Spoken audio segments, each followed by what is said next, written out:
മഹത്തായ ദലൈൽ ഖലത്ത് നമ്മുടെ ഇന്നത്തെ വിഷയം. മഹാനായ ഇമാം സുലൈമാൻ ജുസൂരി തങ്ങൾ രചിച്ച ദലൈൽ ഖലത്ത് ഓരോ ദിവസം ചൊല്ലേണ്ട സ്വലാത്തുകളുടെ സമാഹാരമാണ്. രചിക്കാനുണ്ടായ സന്ദർഭം ഇങ്ങനെയാണ്. മഹാനരുകൾ കിണറിന്റെ അടുത്തേക്ക് ഉദു ചെയ്യാൻ വേണ്ടിയാണ് പോയത്.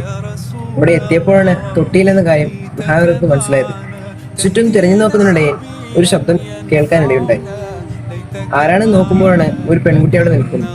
മഹാനവറുകളെ തിരിച്ചറിഞ്ഞ പെൺകുട്ടി ഇമാം നല്ലവനാണെന്നും പിന്നെ എന്തിനാണ് പേടിച്ചു നിൽക്കുന്നതെന്ന് ചോദിച്ചുകൊണ്ട് കിണറ്റിലേക്ക് തുപ്പി.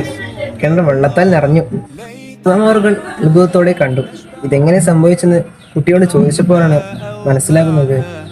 ഈ കുട്ടി ദിവസവും നബി സല്ലല്ലാഹു അലൈഹി വസല്ലം തങ്ങളുടെ മേൽ എപ്പോഴും സ്വലാത്ത് ചൊല്ലുന്നതാണ്. നബി സല്ലല്ലാഹു അലൈഹി വസല്ലം തങ്ങളുടെ മേൽ സ്വലാത്ത് പതിവാക്കിയാൽ വിജനഭൂമിയിലൂടെ നടക്കുന്ന മൃഗങ്ങൾ പോലും നമ്മോട് അഭയം ചോദിച്ചൊരു സംഭവമാണ് ഇമാം സുലൈമാൻ ജുസൂരി തങ്ങളെ ഈ വലിയൊരു സ്വലാത്ത് ഗ്രന്ഥം തന്നെ രചിക്കാൻ കാരണം.